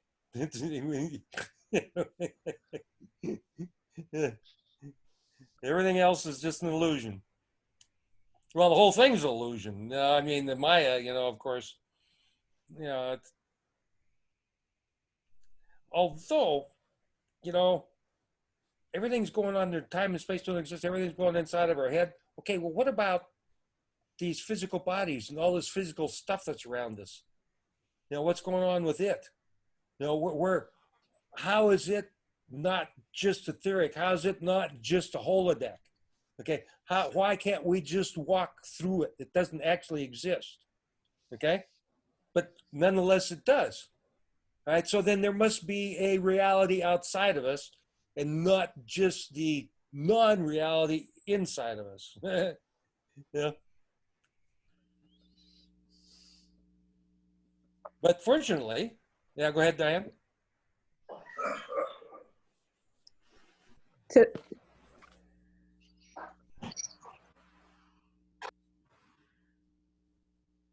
Any other questions? You mentioned something, Mike, about spinning one way and then spinning another way at the very end, and that's the part I didn't get. Oh, when you imagine something, you imagine it inside of yourself, because it isn't anywhere else. It's not anywhere outside you. So you're manifesting inside of yourself. Then to lock it in to the ethers, you have to put it into a spin, because the ethers spin. Okay. Okay. And DNA all spins to the right. And the reason that DNA all spins to the right is because the anu that makes this entire universe spins to the right. And the universe next one over spins to the left. You know? And the next one over spins to the right, and so on. You know? It's mirror images. And so what we do is we visualize the image inside of us. We're thinking in our center. We've made the image. Then we wrap it in euphoric purplish gray and spin it to the right, with us being inside of it, with it spinning to the right. All right? And that then locks it into the fabric of everything. Then we let go of it, just like Dispenza, you know, talks about. You know, and the way that you let go of it is with the REM, with the rapid eye movement. It disassociates the logic, the fucking batshit brain. It turns loose of it. You know, the only way that you make something happen is to let go of it. That's right. Yeah. Good. Thank you. Yeah, okay.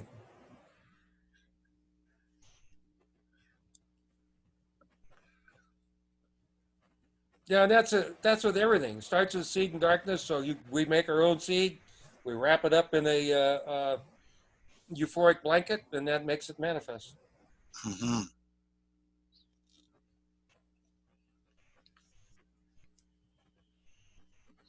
Anything else, guys, ladies and gentlemen? Mike, is there any way the bubbles can help with this process, or should we try to involve them at all, or is it purely my? The bubble manifests the bubble genie, and you know it opens up everybody's heart chakra. You know, most everybody talks about that. And so when you got that feeling, then you start using your head to put your euphoria inside of yourself. Right. And then you start thinking from there. You know, and the bubble helps with that hugely. You do that, but well, my bubble, little tyke, when I sit down by it and I just touch it, I go into the whips and jingles. Right. Sure, Diane, the same way with you, isn't it? You just touch that plaster piece on your bubble and you go into the quickening, right? Yeah. Oh, I was getting like flashing lights and everything on top of me. I think Starcat Wendy said she gets that as well. Mm-hmm. Like the flashing so lights. Mike, do you have the violet ray on all the time when you're doing that, connected to the bubble? Yeah, mine's hardwired.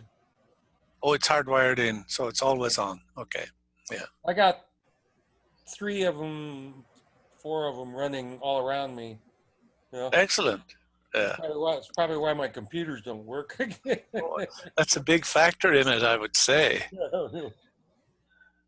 They do phones. Yeah. I put them around my bed.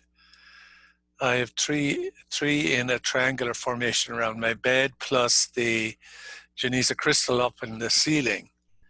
Yeah, I know, and you stop the clocks. Yes, yes.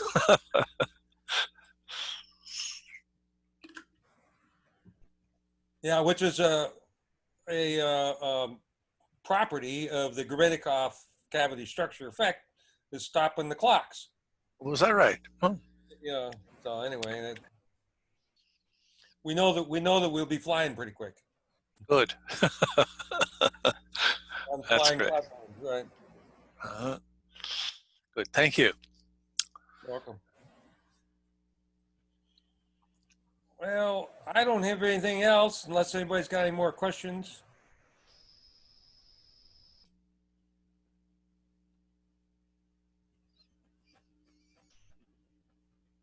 Thanks, Mike.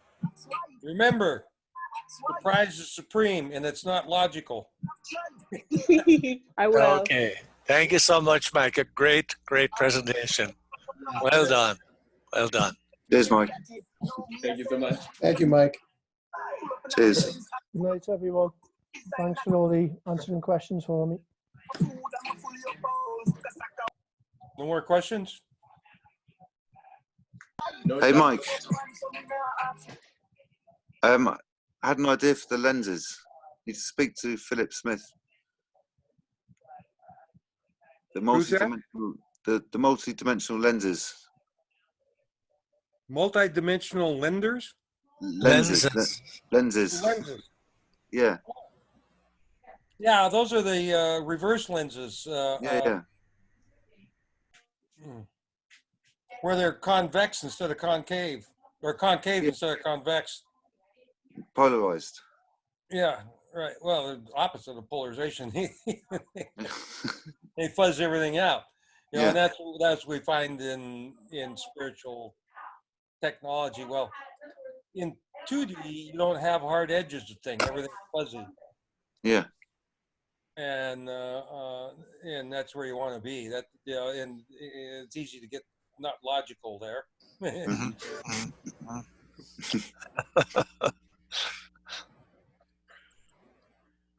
Sure thing. Well, it's just like me. How, you know? I mean, how many orbs have you seen? Millions of them. Millions, yeah. More and more. They're all. They don't have real tightly defined edges. No. Yeah. And that's because they're in 2D, not in 3D. It's only in 3D where you have polarity or duality that you have tightly You never come defined down edges. for water in the middle of the night? Ever? You never come down for water in the middle of the night? Who's speaking? That was Vince. He's not. Yeah, I put him on mute.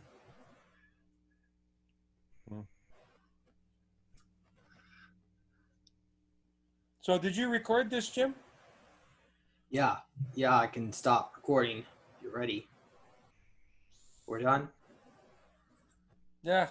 This is just for Bubble Tech people anyway. Okay. Sorry. Are you gonna post this anywhere? Just on Bubble Tech. Okay. Great. It'd be great to have. Well, I'm gonna stop the recording.